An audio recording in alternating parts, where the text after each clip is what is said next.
Hello नमस्कार प्यारे साथियों, कैसे हो आप लोग। मैं आशा करता हूं कि सभी साथी बहुत अच्छे होंगे और आपकी पढ़ाई भी बहुत ही अच्छी चल रही होगी। तो साथियों, आज के क्लास में हम लोग क्लास 12th हिंदी का गद्य खंड से चैप्टर नंबर 1 से लेके 5 तक, यानी कि बातचीत चैप्टर से लेके रोज चैप्टर तक के सभी इंपॉर्टेंट ऑब्जेक्टिव क्वेश्चन को आज के क्लास में कवर करेंगे। ऐसे साथियों, मैंने आपको सभी चैप्टर अलग अलग करवा चुका है, लेकिन आप वो नहीं देखे हो तो फिर इस क्लास को शुरू से लेके अंत तक देख लेते हो तो आपका ये पांचों चैप्टर बहुत अच्छे से कंप्लीट हो जाएगा। इसीलिए क्लास को बिल्कुल ध्यान से देखिएगा और एक एक प्रश्नों को बहुत अच्छे से याद भी कर लीजिएगा। ओके जी, चलिए फिर क्लास को स्टार्ट करते हैं। पहला नंबर सवाल और पहला चैप्टर यहां पे है, तो अच्छे से लगाते हुए चलिएगा सभी प्रश्नों के आंसर को। देखो यहां पे प्रश्न है कि बातचीत शीर्षक पाठ क्या है।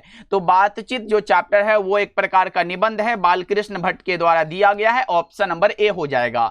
हम लोग जल्दी जल्दी से कर लेते हैं क्योंकि प्रश्नों की संख्या कुछ ज्यादा है। यहां पे देखो पूछा जा रहा है कि बातचीत शीर्षक निबंध के निबंधकार कौन है, तो आप बता के चलोगे बालकृष्ण भट्ट। ऑप्शन नंबर ए बिल्कुल सही हो जाएगा। चलो आगे बढ़ते हैं, अगला नंबर सवाल का जवाब बताओ। और मेरे भाई, अगर आप पांचों चैप्टर को पढ़ लिए हो फिर भी इस क्लास को देखना क्योंकि आपका रिवीजन बहुत अच्छे से हो जाएगा। देखो यहां पे है कि बालकृष्ण भट्ट का जन्म कब हुआ था। 23 जून 1844 को इनका जन्म हुआ। ऑप्शन नंबर बी आपका बिल्कुल करेक्ट हो जाएगा। एकदम आसान प्रश्न है, याद रखना है। चलो आगे बढ़ते हैं, अगला नंबर सवाल का जवाब बताओ कि बालकृष्ण भट्ट का निधन कब हुआ था। बालकृष्ण भट्ट का निधन हुआ था 20 जुलाई 1914 को। ऑप्शन नंबर ए आपका करेक्ट हो जाएगा। फटाफट से आंसर को लगाते चलो, रिवीजन करते हुए चलो। देखो यहां पे प्रश्न है दमयंती स्वयंवर किन की रचना है। तो दमयंती स्वयंवर जो रचना है ये बालकृष्ण भट्ट की है। ऑप्शन नंबर डी को लगा दो। चलो आगे बढ़ते हैं, अगला बताना। यहां पे प्रश्न है कि 100 अजान एक सुजान नामक उपन्यास के उपन्यासकार कौन है। 100 अजान एक सुजान मेरे भाई ये बालकृष्ण भट्ट के द्वारा दिया गया है। ऑप्शन नंबर सी को लगा दो। चलो आगे बढ़ते हैं, हिंदी के एडिशन निम्नलिखित में कौन कहे जाते हैं। तो हिंदी के एडिशन कहे जाते हैं Balkrishna Bhatt. Option number A correct हो जाएगा। और उससे पहले मेरे भाई, अगर आप इस चैनल से नए नए जुड़ रहे हो तो प्लीज सब्सक्राइब कर लीजिएगा और ऑल नोटिफिकेशन पे सेट कर लीजिएगा, जिससे कि जब भी क्लासेस अपलोड होंगी तो आपके पास नोटिफिकेशन चला जाएगा। इसलिए सभी साथी सब्सक्राइब कर लीजिएगा, क्योंकि हमने देखा है कि बहुत सारे साथी सब्सक्राइब करना भूल गए हैं। प्लीज आप लोग सब्सक्राइब कर लीजिएगा। ओके चलो आगे बढ़ते हैं, अगला नंबर सवाल का जवाब बता के चलो। यहां पे है कि बालकृष्ण भट्ट की रचना निम्न में से कौन है। तो बालकृष्ण भट्ट की रचना बातचीत है। 8 का ए ऑप्शन करेक्ट हो जाएगा।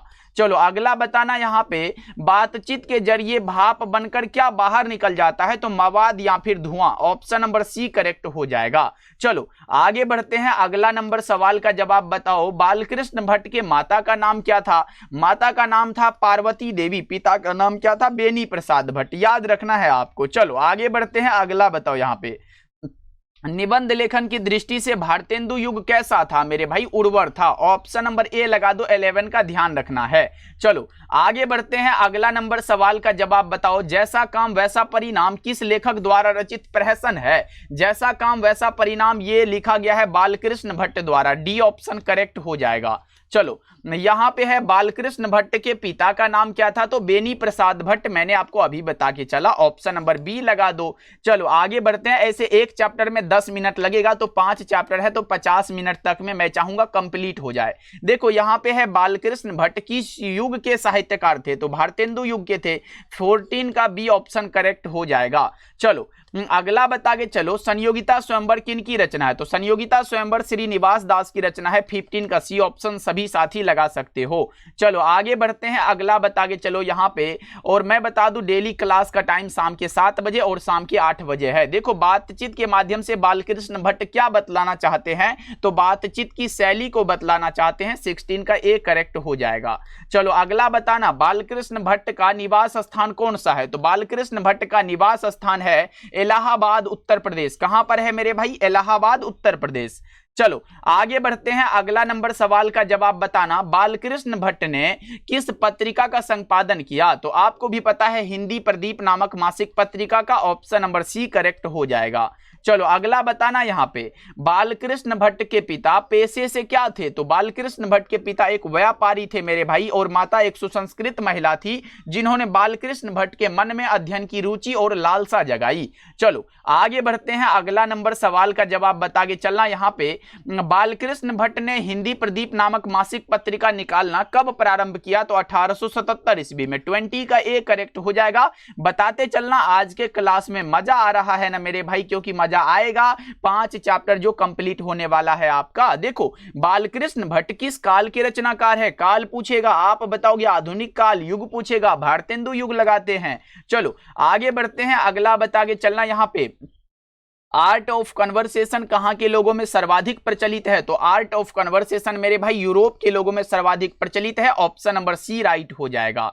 चलो अगला बता के चलो, यहाँ पे बातचीत से मन किस प्रकार का हो जाता है? बातचीत से मन हल्का और स्वच्छ हो जाता है। 23 का सी ऑप्शन आप लोग लगा दो। चलो आगे बढ़ते हैं, अगला बता के चलना। यहाँ पे प्रश्न है, एडिसन के अनुसार जो है असल बातचीत कितने लोगों के बीच हो सकती है? तो 2 लोगों के बीच हो सकती है। यहाँ पे 24 का ए करेक्ट हो जाएगा आपका। चलो आगे बढ़ते हैं, अगला बता के चलो। यहाँ पे असल बातचीत सिर्फ 2 व्यक्तियों के बीच हो सकती है, यह किसका मत है? बताना है कि यह किसने कहा है कि असल बातचीत सिर्फ 2 व्यक्तियों के बीच हो सकती है। तो आप बता के चलोगे भैया ये कहा है एडिसन साहब ने, और बेन जॉनसन ने कहा है कि बोलने से मनुष्य के रूप का साक्षात्कार होता है। देखो यहाँ पे प्रश्न है, बोलने से ही मनुष्य के रूप का साक्षात्कार होता है, यह किसने कहा? तो आप कहोगे बेन जॉनसन ने कहा था। ऑप्शन नंबर बी राइट हो जाएगा। चलो आगे बढ़ते हैं, अगला बताना। यहां पे प्रश्न है, किसने बालकृष्ण भट्ट के मन में अध्ययन की रुचि एवं लालसा जगाई? तो मैंने बताया उनकी माता का क्या नाम था? पार्वती देवी। ऑप्शन नंबर ए करेक्ट हो जाएगा। चलो अगला बता के चलो, यहां पे प्रश्न है, निम्नलिखित में कौन बालकृष्ण भट्ट द्वारा रचित नाटक है? नाटक मेरे भाई बताओ ना। तो पद्मावती हो गया, रेल का विकट खेल हो गया, नल दमयंती हो गया, ये सभी हो जाएगा। 28 का डी ऑप्शन करेक्ट हो जाएगा। चलो आगे बढ़ते हैं, बालकृष्ण भट्ट द्वारा रचित प्रहसन कौन सा है? तो आप कहोगे जैसा काम वैसा परिणाम, नई रोशनी का 20 और आचार विडंबन, ये सभी के सभी राइट होगा 29 का। ओके चलो आगे बढ़ते हैं, अगला नंबर सवाल का जवाब बताना। बालकृष्ण भट्ट द्वारा रचित उपन्यास कौन सा है? अब देखो सबको मैंने अलग अलग कर दिया जिससे आपको याद रखने में आसानी होगी। देखो रहस्य कथा, नूतन ब्रह्मचारी, 100 अजान 100 जान, ये क्या है? उपन्यास है। किनकी रचना है? बालकृष्ण भट्ट की रचना है। ऑप्शन नंबर डी करेक्ट हो जाएगा। चलो अगला बता के चलना, निम्नलिखित में कौन सी रचना बालकृष्ण भट्ट की नहीं है? तो बालकृष्ण भट्ट की जो रचना नहीं है, संस्कृति के 4 अध्याय, क्योंकि ये रचना जो है ना, ये दिनकर जी की रचना है जो हम लोग आगे पढ़ने वाले हैं। चलो आगे बढ़ते हैं, अगला बता के चलो। अगला प्रश्न ये है कि मनुष्य की बातचीत का उत्तम तरीका क्या है? तो मनुष्य की बातचीत का उत्तम तरीका है अवाक होकर अपने से बातचीत करना। यहां पे 32 का डी हो जाएगा। चलो अगला बता के चलो, यहां पे बातचीत शीर्षक निबंध के अनुसार रस का समुद्र किनकी बातचीत में उमड़ा चला जाता है? तो 2 हम सहेलियों की बातचीत में। 33 का ए ऑप्शन आप लोग लगा दो, बिल्कुल सही है। चलो अगला बताना, यहां पे प्रश्न है, रॉबिन्सन क्रूसो ने 16 वर्ष के उपरांत किसके मुख से एक बात सुनी? किसके मुख से मेरे भाई बताना जरा सा। 34 का क्या हो जाएगा? जल्दी से बता दो। तो ये सुने थे फ्राइडे के मुख से। ऑप्शन नंबर ए करेक्ट हो जाएगा। चलो आगे बढ़ते हैं, अगला बताना। यहां पे प्रश्न है, बालकृष्ण भट्ट को किसने अंग्रेजी साहित्य के एडिशन और स्टील की श्रेणी में रखा है? तो ये रखा है रामचंद्र शुक्ल ने। ऑप्शन नंबर सी आपका सही हो जाएगा। चलो आगे बढ़ते हैं, अगला बताना। प्रश्न आया है कि नाटक के प्रारंभ में होने वाले मंगल पाठ को क्या कहा जाता है? तो कहा जाता है नंदी पाठ। ऑप्शन नंबर बी आपका सही हो जाएगा। चलो अगला बता के चलना मेरे भाई। प्रश्न क्या है, रॉबिन्सन क्रूसो को कब तक मनुष्य का मुख देखने को नहीं मिला? कब तक मेरे भाई? 16 वर्ष तक। 36 यहाँ पे 7 का सी ऑप्शन राइट हो जाएगा। चलो अगला बता के चलना कि किसके न होने से सृष्टि गूंगी प्रतीत होती? अगर हमें वाक शक्ति यानी कि बोलने की शक्ति ना होती तो यह समस्त सृष्टि गूंगी प्रतीत होती ना। तो आप कहोगे वाक शक्ति यानी कि बोलने की शक्ति। ऑप्शन नंबर बी राइट हो जाएगा। चलो अगला नंबर सवाल का जवाब बताना। यहाँ पे प्रश्न है, स्पीच का उद्देश्य सुनने वालों के मन में जोश और उत्साह पैदा कर देना है, यह किसकी उक्ति है? तो यह है बालकृष्ण भट्ट की उक्ति। ऑप्शन नंबर बी राइट हो जाएगा। चलो आगे बढ़ते हैं, अगला नंबर सवाल का जवाब यहां पे बता के चलो कि बालकृष्ण भट्ट का स्वभाव कैसा था। तो बालकृष्ण भट्ट का स्वभाव था कैसा, बताओ जल्दी से। तो वो था यहाँ पे उग्र स्वभाव के थे, ऑप्शन नंबर सी बिल्कुल करेक्ट हो जाएगा। और अब हमें उम्मीद है कि हमारा अगला चैप्टर स्टार्ट होगा। उसने कहा था, जो कि चंद्रधर शर्मा गुलेरी की रचना है।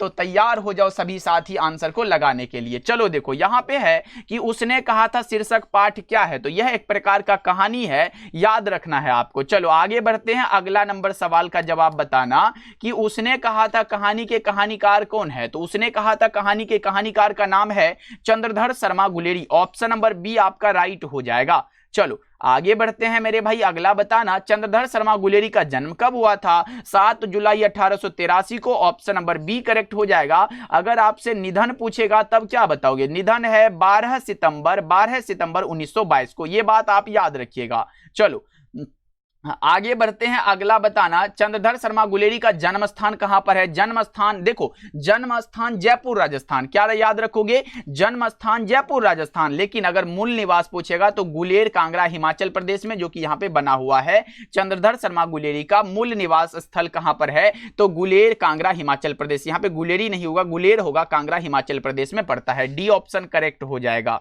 चलो अगला बता के चलना मेरे भाई, चंद्रधर शर्मा गुलेरी के पिता का नाम क्या था। चंद्रधर शर्मा गुलेरी के पिता का नाम था पंडित शिवराम। क्या नाम था बच्चों, Pandit Shivram. Option number A correct हो जाएगा। चलो आगे बढ़ते हैं, अगला बताना उसने कहा था शीर्षक कहानी में पोलू राम कौन है। उसने कहा था शीर्षक कहानी में पोलू राम कौन है मेरे भाई, आप बता के चलोगे डाक बाबू। क्या जल्दी से बताओ, डाक बाबू थे ना, ऑप्शन नंबर बी लगा के चलना आप लोग। चलो आगे बढ़ते हैं, अगला बताना यहां पे उसने कहा था शीर्षक कहानी में किसने अपना जर्सी उतारकर बोधा सिंह को पहना दिया था। तो वो थे भैया लहना सिंह। ऑप्शन नंबर बी आपका बिल्कुल करेक्ट हो जाएगा। चलो आगे बढ़ते हैं, अगला नंबर सवाल का जवाब बताना यहां पे उसने कहा था कहानी में किस युद्ध का उल्लेख है। तो उसने कहा था कहानी में जो उल्लेख है वो है प्रथम विश्व युद्ध का उल्लेख। ऑप्शन नंबर ए करेक्ट हो जाएगा। चलो आगे बढ़ते हैं, अगला बता के चलना निमोनिया से मरने वालों को मुरब्बे नहीं मिला करते, यह उक्ति किस शीर्षक पाठ से है। तो उसने कहा था कहानी से, यह दिया गया लाइन है।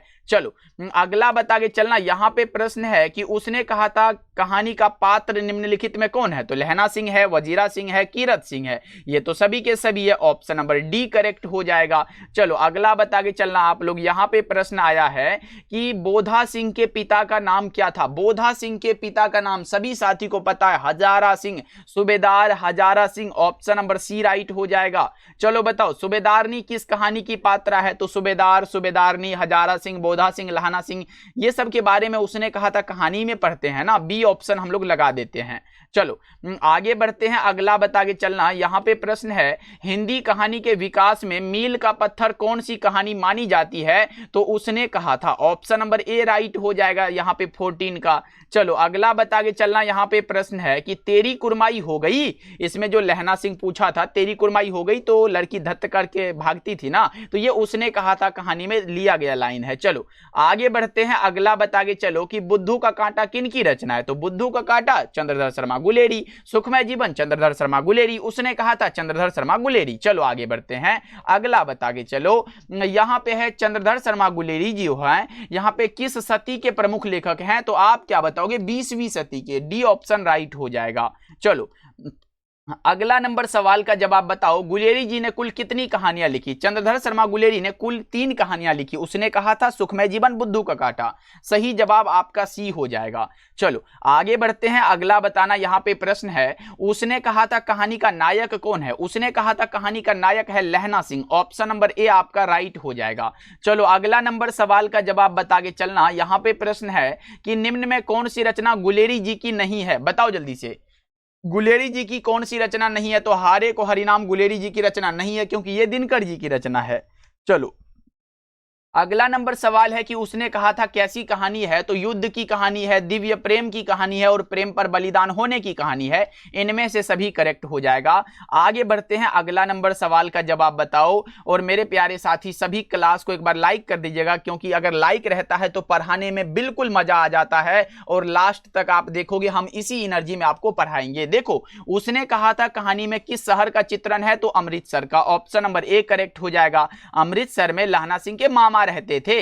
देखो लहना सिंह के गांव का नाम क्या था? लहना सिंह के गांव का नाम एक बार जल्दी से बता के चलना, वो था मांझे। अच्छा वो लड़की जी यहाँ पे जो थी, यानी कि जिसे इन्होंने बोला था तेरी कुरमाई हो गई, वो कहां की थी? तो वो थी मगरे की। ये बात याद रखिएगा, पूछ देगा ना वो लड़की के गांव का नाम क्या था, तो मगरे याद रखिएगा। चलो आगे बढ़ते हैं, अगला बताना लहना सिंह किस पद पर था? तो जमादार के पद पर था, ऑप्शन नंबर सी करेक्ट हो जाएगा। चलो अगला बताना यहाँ पे लहना सिंह के मामा कहां के रहने वाले थे? अमृतसर के थे, ऑप्शन नंबर बी राइट हो जाएगा ना। चलो आगे बढ़ते हैं, अगला बता के चलो सूबेदारनी ने अपने पति एवं पुत्र की रक्षा के लिए किससे कहा था? तो ये लहना सिंह से कहा था, ऑप्शन नंबर बी को आप लोग लॉक कर दो क्योंकि करेक्ट आंसर है। चलो बताओ बचपन में लहना सिंह लड़की से बार बार कौन सा प्रश्न करता था? तो वो प्रश्न का नाम था तेरी कुरमाई हो गई, ऑप्शन नंबर सी राइट हो जाएगा। चलो अगला बता के चलो, क्योंकि पूरा 5 चैप्टर खत्म करना है मेरे भाई, थोड़ा सा स्पीड तो चलना पड़ेगा। कीरत सिंह कौन था बताओ? कीरत सिंह कौन था? तो आपने बताया वो था लहना सिंह का भतीजा, ऑप्शन नंबर बी राइट हो जाएगा। चलो अगला बताना, यहाँ पे प्रश्न है चंद्रधर शर्मा गुलेरी किसके अभिभावक बनकर मेयो कॉलेज अजमेर में आए? तो खेतरी के नाबालिग राजा जयसिंह के, ऑप्शन नंबर सी राइट हो जाएगा। चलो अगला नंबर सवाल का जवाब बताओ, उसने कहा था किस प्रकार की कहानी है? तो कर्म प्रधान कहानी है, ऑप्शन नंबर आप लोग बी को लॉक कर देना मेरे भाई। चलो अगला नंबर सवाल का जवाब बताओ, लहना सिंह किस कहानी का पात्र है? लहना सिंह उसने कहा था कहानी का पात्र है जो कि चंद्रधर शर्मा गुलेरी की रचना है।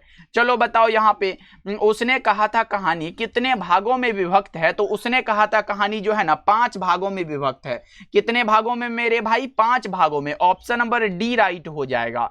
चलो अगला बता के चलो चंद्रधर शर्मा गुलेरी किस युग के कहानीकार हैं? तो चंद्रधर शर्मा गुलेरी यहाँ पे द्विवेदी युग के हैं, ऑप्शन नंबर ए बिल्कुल करेक्ट हो जाएगा। चलो अगला नंबर सवाल का जवाब बताना, चंद्रधर शर्मा गुलेरी की कौन सी कहानी है? तो गुलेरी जी की कहानी का नाम है उसने कहा था। कौन सी कहानी मेरे भाई? उसने कहा था, ऑप्शन नंबर सी बिल्कुल करेक्ट हो जाएगा। चलो अगला नंबर सवाल का जवाब बताओ कि कुरमाई का अर्थ क्या होता है? तो आपने बताया भैया कुरमाई का अर्थ होता है मंगनी, भैया मंगनी, ऑप्शन नंबर ए लगा दो। कभी ना कभी आप लोगों का भी तो मंगनी होगा ना। चलो आगे बढ़ते हैं, अगला बता के चलना यहाँ पे निम्नलिखित में कौन सी रचना चंद्रधर शर्मा गुलेरी की है? तो आप बताओगे कछुआ धर्म हो गया, पुरानी हिंदी हो गया, देवानांग प्रिय हो गया, इनमें से सभी बिल्कुल करेक्ट हो जाएगा। आपको याद रखते हुए चलना है एक एक प्रश्नों को। चलो आगे बढ़ते हैं, अगला नंबर सवाल का जवाब बताओ, चंद्रधर शर्मा गुलेरी द्वारा रचित जो है अंग्रेजी में कौन सा निबंध है? तो वो है ए पोएम बाय भास, उसके बाद एक कमेंट्री ऑन वात्स्यांश कामसूत्र है, उसके बाद दी लिटरेरी क्रिटिसिज्म है, और इनमें से सभी आपका राइट हो जाएगा। चलो आगे बढ़ते हैं, अगला नंबर सवाल का जवाब बताना। प्रश्न आ चुका है कि उसने कहा था कहानी का प्रकाशन वर्ष कब है? यानी कि ये उसने कहा था जो कहानी है ये कब प्रकाशित हुआ था? तो 1915 में, ऑप्शन नंबर सी करेक्ट हो जाएगा। ये भी चैप्टर खत्म होने वाला है मेरे भाई। देखो यहां पे है सुखमय जीवन एवं बुद्धू का कांटा, कहानी का प्रकाशन वर्ष 1911 है। ये दोनों का प्रकाशन वर्ष 1911 है, आपको याद रखना है, और उसने कहा था 1915। चलो बताओ यहाँ पे गुलेरी जी संस्कृत विभाग के अध्यक्ष कब बने थे? 1916 में बने थे, ऑप्शन नंबर बी राइट हो जाएगा। चलो अगला बताना, यहाँ पे गुलेरी जी द्वारा रचित किस कहानी पर विमल राय ने फिल्म बनाई? किस कहानी पर मेरे भाई? जल्दी से बता के चलो। उसने कहा था पर, ऑप्शन नंबर बी आपका बिल्कुल करेक्ट हो जाएगा। ओके चलो आगे बढ़ते हैं, अगला नंबर सवाल का जवाब बता के चलो। प्रश्न है सरकार ने सूबेदार को जमीन कहां दी? कहां दी थी मेरे भाई? बताओ ना, लायलपुर में, ऑप्शन नंबर डी आपका राइट हो जाएगा 42 का। चलो बहुत अच्छे, आगे बढ़ते हैं, अगला नंबर सवाल का जवाब बताओ, सिख राइफल्स के जमादार लहना सिंह का नंबर क्या था? सिख राइफल्स के जमादार लहना सिंह का नंबर था 77, ऑप्शन नंबर ए आपका राइट हो जाएगा मेरे भाई। चलो अगला बताना, और यहां पे प्रश्न है जर्मन लप्टन को किसने मार गिराया? तो जर्मन लप्टन को मार गिराया था किसने? बताना जरी, यहां पे कौन सा हो जाएगा? लहना सिंह ने, ऑप्शन नंबर सी करेक्ट हो जाएगा। चलो अगला बताओ, भारतीय सिपाहियों का किसके साथ संघर्ष हुआ था? तो जर्मनी के साथ हुआ था, 45 का डी करेक्ट हो जाएगा। चलो आगे बढ़ते हैं, अगला प्रश्न नहीं है, अब हमारा अगला चैप्टर स्टार्ट हो चुका है जिसका नाम है संपूर्ण क्रांति। और मेरे भाई एक बार जल्दी जल्दी से आप लोग क्लास को लाइक करो, और अगर आप नए नए आ रहे हो तो प्लीज क्या देख रहे हो यार, सब्सक्राइब कर लो जी। डेली क्लास का टाइम शाम के 7 बजे और शाम के 8 बजे है। ओके आइए हम देखते हैं तीसरा चैप्टर को संपूर्ण क्रांति नाम है, जयप्रकाश नारायण के द्वारा दिया गया है। पूछा जा रहा है कि संपूर्ण क्रांति क्या है, तो संपूर्ण क्रांति एक प्रकार का भाषण है। क्या है मेरे भाई? भाषण है। ऑप्शन नंबर क्या होगा? सी बिल्कुल करेक्ट हो जाएगा। चलो आगे बढ़ते हैं, अगला बता के चलना। यहां पे प्रश्न आ चुका है कि संपूर्ण क्रांति किन की रचना है, तो संपूर्ण क्रांति जयप्रकाश नारायण की रचना है, डी करेक्ट हो जाएगा। चलो अगला बता के चलो, यहां पे प्रश्न है जयप्रकाश नारायण का जन्म कब हुआ था? 11 अक्टूबर 1902 को इनका जन्म हुआ था, याद रखना है आपको। चलिए आगे बढ़ते हैं। अगला प्रश्न क्या है, जयप्रकाश नारायण का जन्म कहां हुआ था? जयप्रकाश नारायण का जन्म हुआ था सिताब दियारा, उत्तर प्रदेश के बलिया और बिहार के सारण जिले में फैला हुआ क्षेत्र है। ऑप्शन नंबर बी करेक्ट हो जाएगा। चलो आगे बढ़ते हैं, अगला प्रश्न है जयप्रकाश नारायण का निधन कब हुआ था? जयप्रकाश नारायण का निधन 8 अक्टूबर 1979 को हुआ था, बी ऑप्शन आपका राइट हो जाएगा। चलो अगला नंबर सवाल का जवाब बता दो, जयप्रकाश नारायण के बचपन का नाम क्या था? बाउल था मेरे भाई। क्या नाम था? बाउल नाम था। ऑप्शन नंबर डी बिल्कुल राइट हो जाएगा एकदम। चलो अगला बता के चलना, जयप्रकाश नारायण के पिता का नाम क्या था? इनके पिताजी का नाम था हरसू दयाल। क्या नाम था मेरे भाई? हरसू दयाल नाम था। ऑप्शन नंबर बी को लगा दो, करेक्ट हो जाएगा। चलो अगला बताना, जयप्रकाश नारायण की माता का नाम क्या था? माता का नाम था फुलरानी, पत्नी का नाम था प्रभावती देवी। चलो अगला बताओ, यहां पे प्रश्न आया है कि जयप्रकाश नारायण की पत्नी का नाम क्या था? आपने बताया प्रभावती देवी था भैया। ऑप्शन नंबर सी लगा दो, क्या हो जाएगा? 9 का सी ऑप्शन बिल्कुल करेक्ट है। प्रसिद्ध गांधीवादी ब्रजकिशोर प्रसाद की पुत्री थी ये। चलो आगे बढ़ते हैं, अगला बता के चलना, जयप्रकाश नारायण द्वारा रचित पाठ का नाम क्या है? तो आपने पढ़ा है ना संपूर्ण क्रांति, जो कि एक प्रकार का भाषण है। ऑप्शन नंबर सी बिल्कुल करेक्ट हो जाएगा। चलो बताओ यहां पे, जयप्रकाश नारायण मार्क्सवादी कब बने थे? जयप्रकाश नारायण मार्क्सवादी बने थे 1924 में, जब लेनिन की मृत्यु हुई थी। चलो अगला बताना, यहां पे प्रश्न है 1965 में समाज सेवा के लिए मैग्सेसे सम्मान किसे मिला था? तो ये मिला था जयप्रकाश नारायण को। ऑप्शन नंबर सी बिल्कुल करेक्ट होगा। लेकिन अगर पूछेगा भारत रत्न कब मिला था, तो इसे मरणोपरांत भारत रत्न दिया गया था 1998 में। ये कैसे भैया? क्योंकि 8 अक्टूबर 1979 को ही इनका निधन हुआ, लेकिन यहाँ पे भारत रत्न 1998 में इसे दिया गया है। चलो आगे बढ़ते हैं, अगला बता के चलना, जयप्रकाश नारायण को भारत रत्न की उपाधि कब दी गई थी? 1998 ईस्वी में। सही जवाब ऑप्शन नंबर बी हो जाएगा। चलो अगला बता के चलना आप लोग, प्रश्न है कि लोकनायक के रूप में कौन प्रसिद्ध हुए? तो लोकनायक के रूप में प्रसिद्ध हैं Jayaprakash Narayan. Option number C आपका सही हो जाएगा। चलो अगला बताना, यहां पे प्रश्न है जयप्रकाश नारायण के अनुसार सदानंद जी जो थे वो किस प्रेस के मालिक थे? तो वो थे फ्री प्रेस के मालिक। डी ऑप्शन आपका राइट हो जाएगा। चलो अगला बताना मेरे भाई, प्रश्न पूछा जा रहा है कि ब्रेन ऑफ बॉम्बे किसे कहा गया है? तो ब्रेन ऑफ बॉम्बे कहा गया है किसे मेरे भाई? जल्दी बताओ। उमाशंकर दीक्षित को। ऑप्शन नंबर बी आपका सही हो जाएगा। चलो अगला बताना, यहां पे शिक्षा प्राप्ति के लिए अमेरिका कौन गए थे? शिक्षा प्राप्ति के लिए अमेरिका गए थे Loknayak Jayaprakash Narayan. Option number C आपका सही हो जाएगा। चलो बताओ, बिहार में हिंदी की वर्तमान स्थिति विषय पर लेख के लिए किसने सर्वोच्च पुरस्कार प्राप्त किया? तो जयप्रकाश नारायण ने। ऑप्शन नंबर डी आपका बिल्कुल करेक्ट हो जाएगा। चलो बताना, यहाँ पे व्यक्तियों से नहीं, हमें तो नीतियों से झगड़ा है, सिद्धांतों से झगड़ा है, कार्यों से झगड़ा है। यह उक्त संभाषण जो है किस समाजवादी लेखक का है? तो ये यहाँ पे जयप्रकाश नारायण का है। 19 का ए करेक्ट हो जाएगा।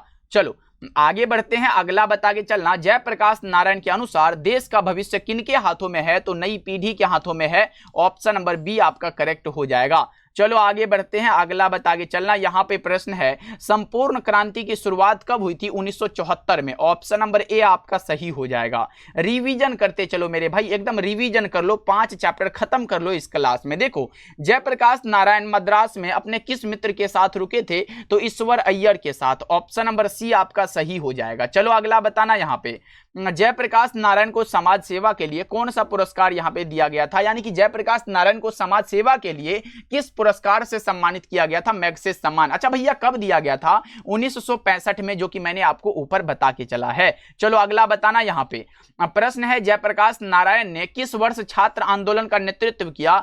5 जून 1974 को पटना के गांधी मैदान में। बी ऑप्शन करेक्ट हो जाएगा।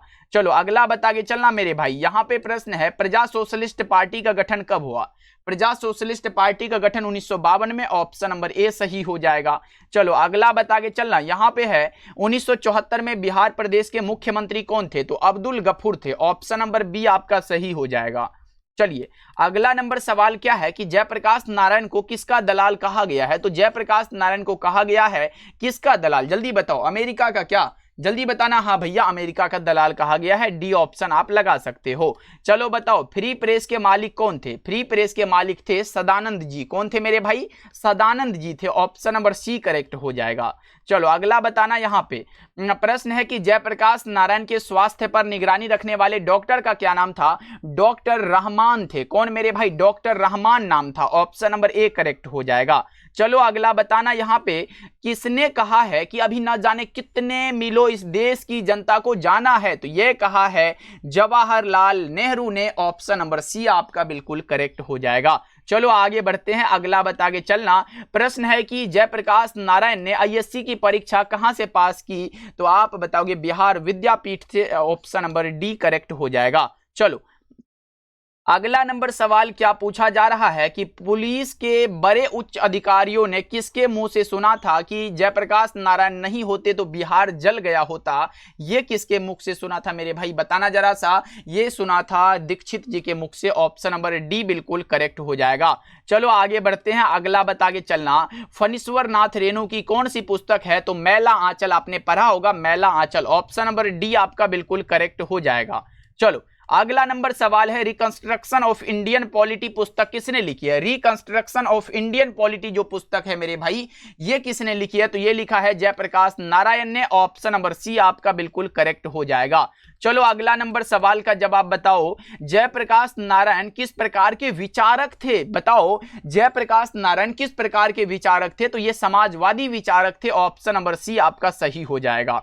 चलो बताना दलविहीन लोकतंत्र किसके मूल उद्देश्यों में है? तो यह है मार्क्सवाद तथा लेनिनवाद के मूल उद्देश्यों में। सही जवाब आपका बी हो जाएगा। चलो अगला बता के चलना। प्रश्न है कि किस पाठ में आया है कि अपना देश पिछड़ा हुआ है बावजूद इसके कि हमने लोकतंत्र की स्थापना की है? ये बताओ किस पाठ में आया है? तो ये संपूर्ण क्रांति में आया है। ऑप्शन नंबर ए सही हो जाएगा। चलो अगला बताना मेरे भाई। प्रश्न है अमेरिका से लौटने के बाद जयप्रकाश नारायण किस पार्टी में शामिल हुए? बताओ जल्दी से कौन सा हो जाएगा? तो वो हुए थे यहाँ पे कांग्रेस में। ऑप्शन नंबर डी करेक्ट हो जाएगा। कब? 1900 यहाँ पे 29 लिख लो भैया, 1929 में। चलो आगे बढ़ते हैं, अगला नंबर सवाल का जवाब बताओ। यहाँ पे प्रश्न है कि छात्र आंदोलन का नेतृत्व करते समय यहाँ पे जयप्रकाश नारायण की स्थिति कैसी थी? तो बुढ़ापा और बीमारी वाली। ऑप्शन नंबर ए करेक्ट हो जाएगा। और अगला प्रश्न है कि लेनिन की मृत्यु कब हुई थी? 1924 में। और जयप्रकाश नारायण मार्क्सवादी 1924 में ही बने थे, याद रखना। ऑप्शन नंबर डी आपका बिल्कुल करेक्ट हो जाएगा। चलिए आगे बढ़ते हैं, और यहां पे आ चुका है आपका अगला चैप्टर जिसका नाम है अर्धनारीश्वर, यानी कि जो रचना दिनकर जी की रचना है वही अब हम लोग पढ़ने वाले हैं, क्योंकि ये अर्धनारीश्वर एक प्रकार का निबंध है, आपको याद रखना है। आइए हम लोग चैप्टर की ओर बढ़ते हैं कि अर्धनारीश्वर शीर्षक पाठ क्या है? तो यह एक प्रकार का निबंध है। ऑप्शन नंबर ए आपका सही हो जाएगा।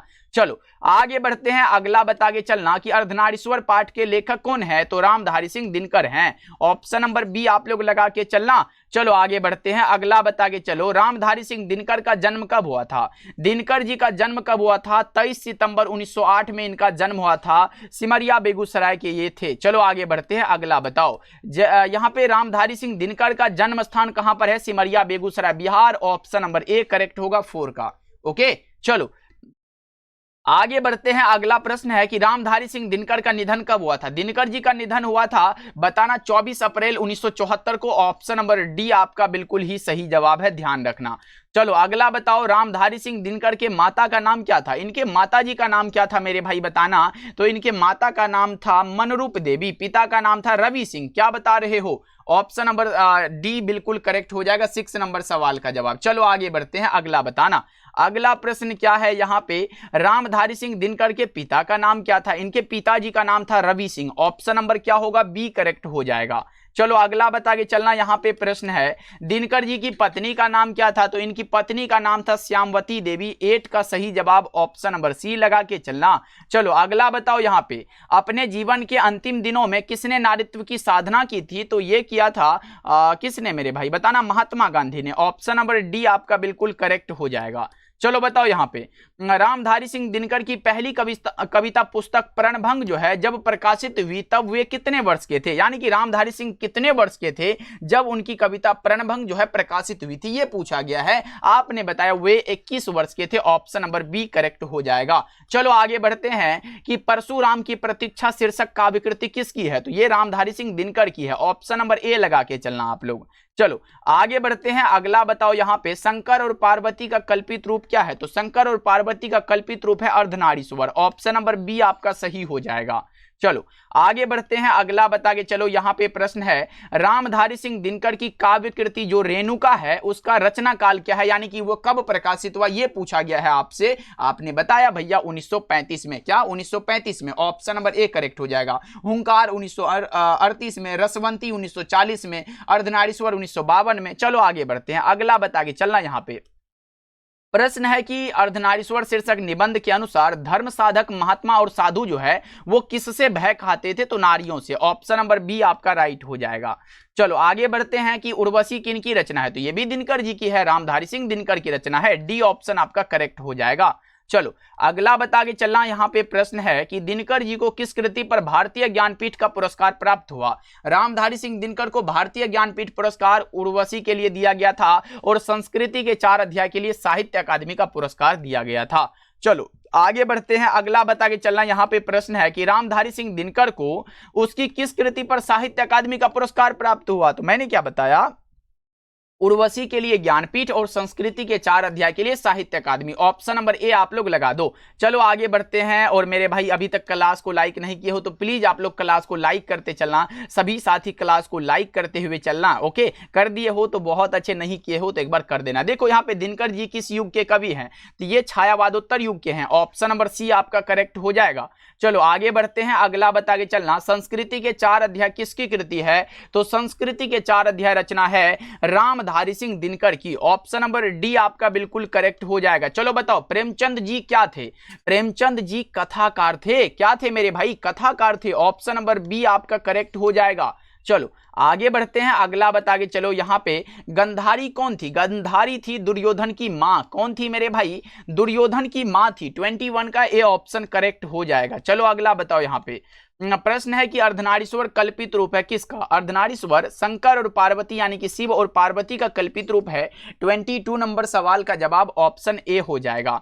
चलो अगला बताओ। यहाँ पे युद्ध और शांति की समस्या पर लिखी गई काव्य कृति कौन सी है, युद्ध और शांति की समस्या पर लिखी गई काव्य कृति है कुरुक्षेत्र, जो कि दिनकर जी की रचना है। चलो अगला बता के चलो। यहाँ पे निम्नलिखित में कौन सी रचना रामधारी सिंह दिनकर की है पूछा गया ना, तो परशुराम की प्रतीक्षा इन्हीं की रचना है। चलो नेक्स्ट नंबर सवाल का जवाब बताओ। नेक्स्ट प्रश्न है कि निम्नलिखित में कौन सी रचना दिनकर जी की यहाँ पे नहीं है तो जूठन नहीं है, क्योंकि जूठन जो रचना है ना, जूठन जो रचना है ये ओम प्रकाश वाल्मीकि की रचना है। ये किन की रचना है मेरे भाई, ओम प्रकाश वाल्मीकि की रचना है। चलो आगे बढ़ते हैं, अगला बताओ। अगला प्रश्न ये है कि नारी तो हमहू करी तब न किया विचार, जब नारी परिहरी नारी महाविकार, यह पंक्ति किस शीर्षक पाठ से है मेरे भाई, जल्दी से बता के चलो। इसका मतलब क्या है मेरे भाई, जब मनुष्य स्त्री के प्रति आकर्षित होता है तब वह सोच विचार नहीं करता भाई, जब उसे पता चलता है कि यह एक मोह या विकार है तब मोह को छोड़ने की कोशिश करने लगता है। जल्दी बता के चलो। नारी तो हमहू करी तब न किया विचार, देखो क्या लाइन है मेरे भाई, बताओ जल्दी से क्या हो जाएगा। 26 नंबर सवाल का जवाब क्या हो जाएगा, ये भैया अर्धनारीश्वर से लिया गया है। चलो आगे बढ़ते हैं, अगला बता के चलो। अगला प्रश्न ये है कि अर्धनारीश्वर शीर्षक पाठ में कौन स्वयं वृत्त बन गया और नारी को उसने कली मान लिया, किसने भैया, जल्दी से बता के चलो। तो वो हो जाएगा यहाँ पे पुरुष ने, ऑप्शन नंबर डी आपका बिल्कुल करेक्ट हो जाएगा। आगे बढ़ते हैं, अगला बता के चलो। बुद्ध और महावीर ने नारियों को कौन सा अधिकार दिया है, तो यहाँ पे भिक्षुणी होने का, ऑप्शन नंबर बी आपका राइट हो जाएगा। चलो आगे बढ़ते हैं, अगला बता के चलना कि दिनकर जी की पहली कविता कब प्रकाशित हुई। रामधारी सिंह दिनकर की पहली कविता प्रकाशित हुई थी यहाँ पे 1925 में, छात्र सहोदर में, जानते हो ना मेरे भाई। चलो आगे बढ़ते हैं, अगला बता के चलना। दिनकर जी की पहली कविता जो है किस पत्रिका में प्रकाशित हुई, मैंने बताया छात्र सहोदर में, ऑप्शन नंबर ए आपका राइट हो जाएगा। एकदम आसान प्रश्न है मेरे भाई। चलो देखो, दिनकर जी की पहली काव्य पुस्तक कौन सी है, दिनकर जी की पहली काव्य पुस्तक का नाम है प्रणभंग। प्रणभंग, ऑप्शन नंबर डी आपका बिल्कुल करेक्ट हो जाएगा। चलो अगला बताओ, यहाँ पे रामधारी सिंह दिनकर का जन्म जो है बिहार के किस जिले में हुआ था? तो सिमरिया बेगूसराय बिहार में, ऑप्शन नंबर बी करेक्ट हो जाएगा। चलो आगे बढ़ते हैं, अगला बताना, दिनकर जी को निम्न में से कौन सा पुरस्कार दिया गया था? तो रामधारी सिंह दिनकर को दिया गया था कौन सा पुरस्कार, जल्दी से बता के चलो। तो पद्म भूषण का पुरस्कार, ऑप्शन नंबर बी करेक्ट हो जाएगा। चलो बताओ, यहाँ पे नारी और नर एक ही द्रव्य की ढली दो प्रतिमाएं हैं, किस रचनाकार की पंक्ति है? तो ये रामधारी सिंह दिनकर की है, ऑप्शन नंबर सी करेक्ट हो जाएगा। चलो बताओ, यहाँ पे रामधारी सिंह दिनकर जो है किस विश्वविद्यालय में उपकुलपति के पद पर रहे हैं? बताना जरा सा, कौन सा हो जाएगा 35 का? यहाँ पे भागलपुर में, ऑप्शन नंबर ए करेक्ट हो जाएगा। चलो अगला बता के चलना आप लोग, प्रश्न है कि अर्धनारीश्वर शीर्षक निबंध में शंकर और पार्वती के किस प्रकार का रूप वर्णित है? तो कल्पित रूप मेरे भाई, ऑप्शन नंबर सी बिल्कुल करेक्ट हो जाएगा। चलो अगला नंबर सवाल का जवाब बताना, भागलपुर विश्वविद्यालय में यहाँ पे उपकुलपति के पद पर निम्नलिखित में कौन रहे हैं? तो मैंने बताया दिनकर जी हैं, रामधारी सिंह दिनकर, ऑप्शन नंबर ए लगा दो। चलो अगला नंबर सवाल का जवाब बताओ कि रामधारी सिंह दिनकर जो है किस विभाग में सब डायरेक्टर थे? बताओ जल्दी से, रामधारी सिंह दिनकर किस विभाग में सब डायरेक्टर थे? आपने बताया वो जनसंपर्क विभाग में। चलो अगला नंबर सवाल का जवाब बताओ, निम्नलिखित में दिनकर जी की रचना तथा उसके रचनाकार के लिए कौन सही है? तो देखो, अर्धनारीश्वर 1952 में, उर्वशी 1961 में, प्रणभंग 1929 में, कुरुक्षेत्र 1946 में, रेणुका 1935 में और रश्मि रथी 1952 में। याद रखिएगा ये सभी के सभी सही है, क्योंकि आपको पता होगा कि आजकल इधर रचना काल यानी कि वो प्रकाशन वर्ष बहुत पूछता है, इसलिए आपको इतना याद रखना है मेरे भाई, इंपॉर्टेंट है। चलो आगे बढ़ते हैं, अगला बता के चलना, यहाँ पे रामधारी सिंह दिनकर को कौन सा पुरस्कार दिया गया? तो साहित्य अकादमी, ज्ञानपीठ और Padma Bhushan, option number D लगा दो, सभी पुरस्कार दिया गया है। चलो अगला बता के चलना आप लोग कि निम्नलिखित में कौन सी रचना रामधारी सिंह दिनकर की है? तो आप बताओगे भैया अर्धनारीश्वर तो है, ऑप्शन नंबर डी लगा दो आप लोग। चलो अगला बताओ, यहाँ पे प्रश्न है कि किस अस्पताल में दिनकर का निधन हुआ था? विलिंगडन नर्सिंग होम में। किस होम में भैया? विलिंगडन नर्सिंग होम में, ऑप्शन नंबर डी करेक्ट हो जाएगा। चलो बताओ, नील कुसुम किन की रचना है? तो ये भी दिनकर जी की रचना है, रामधारी सिंह दिनकर की है, 43 का ए ऑप्शन करेक्ट हो जाएगा।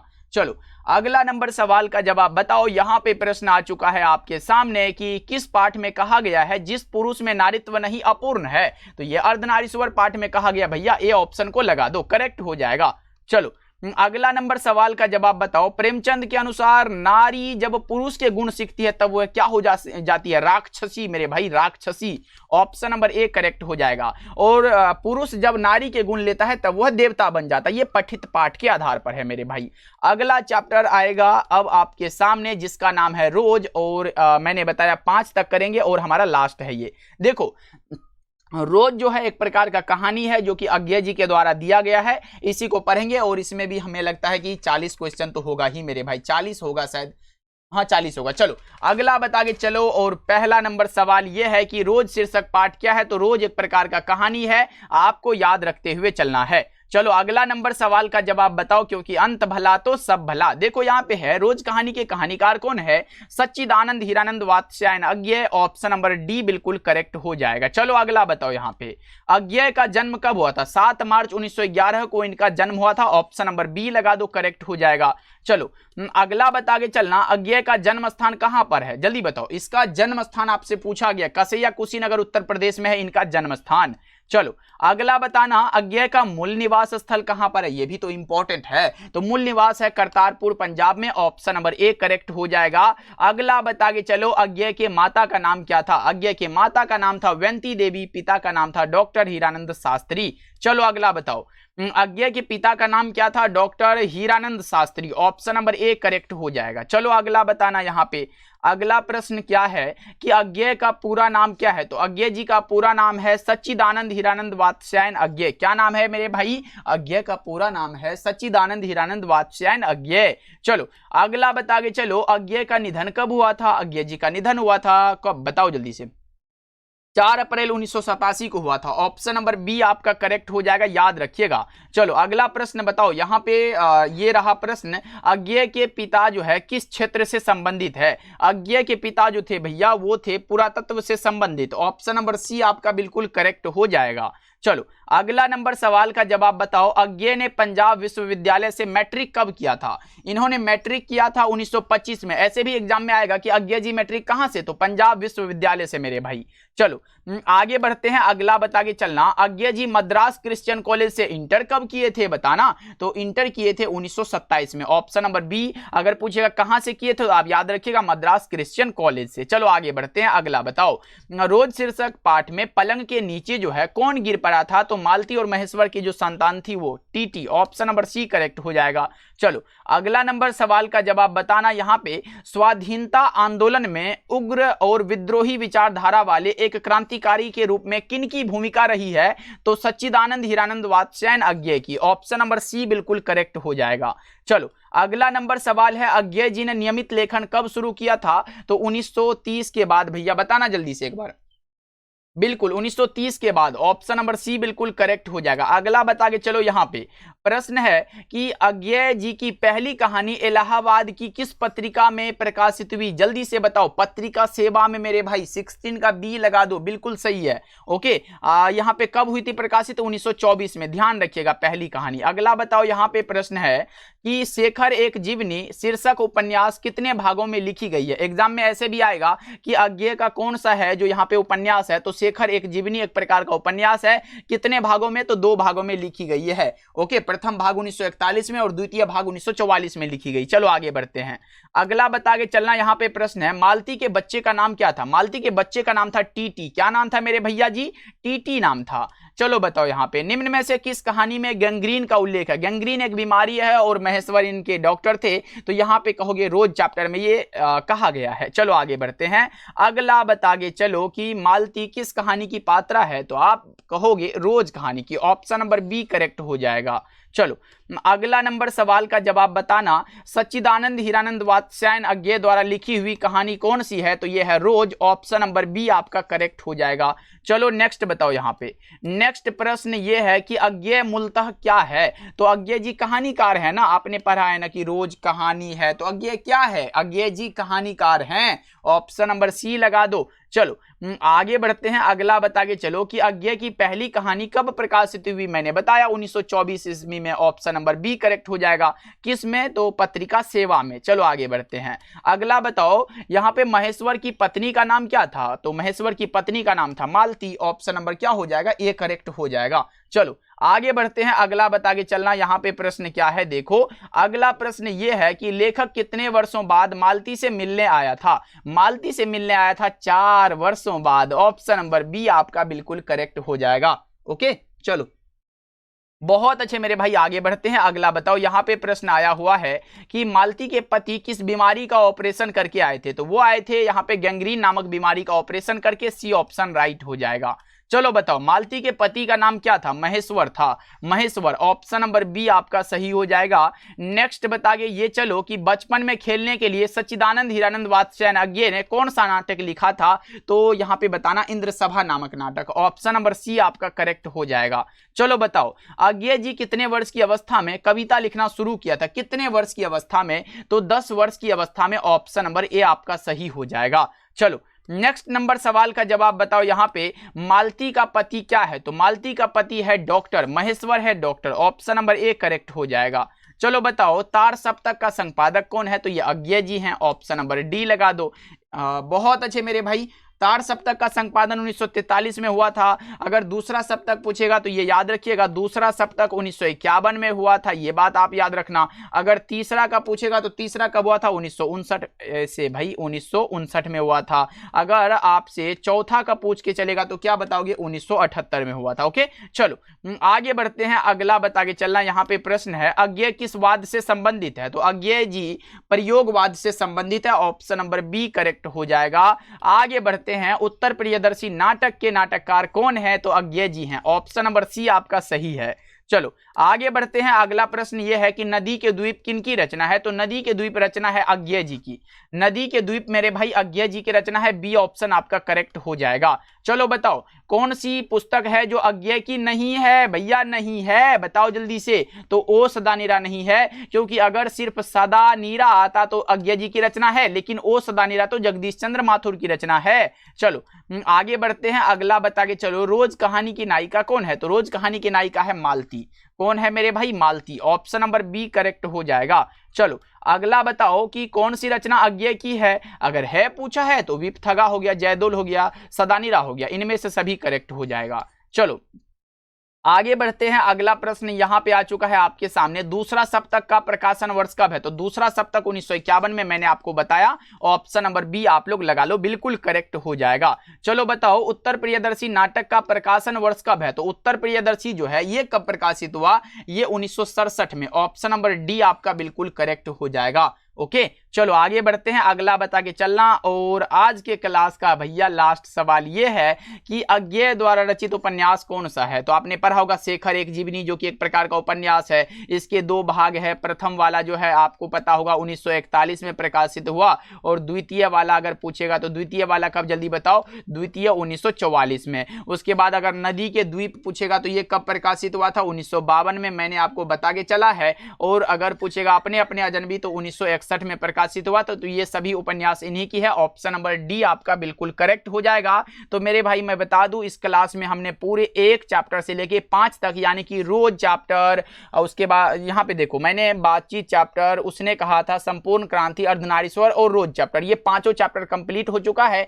आप इसे बिल्कुल अच्छे से देख लेना, रिवीजन करके जाना, एग्जाम में इसके बाहर तो नहीं आने वाला है, क्योंकि बुक के सारे क्वेश्चन को मैंने इसमें इंक्लूड कर दिया है। तो मेरे भाई बहुत अच्छे से क्लास किया होगा, मैं ये उम्मीद करता हूं, और सारे प्रश्नों को आपने याद किया होगा। ओके तो बताना कमेंट करके ये क्लास कैसा लगा, क्योंकि आपका कमेंट ही हमारे लिए बहुत ज्यादा मोटिवेशन है। तो आप लोग कमेंट करिएगा साथी। ओके मिलते हैं फिर अगले क्लास में, तब तक अपना ध्यान रखिएगा और डेली क्लास में आइएगा शाम के 7 बजे और शाम के 8 बजे। ओके मिलते हैं फिर।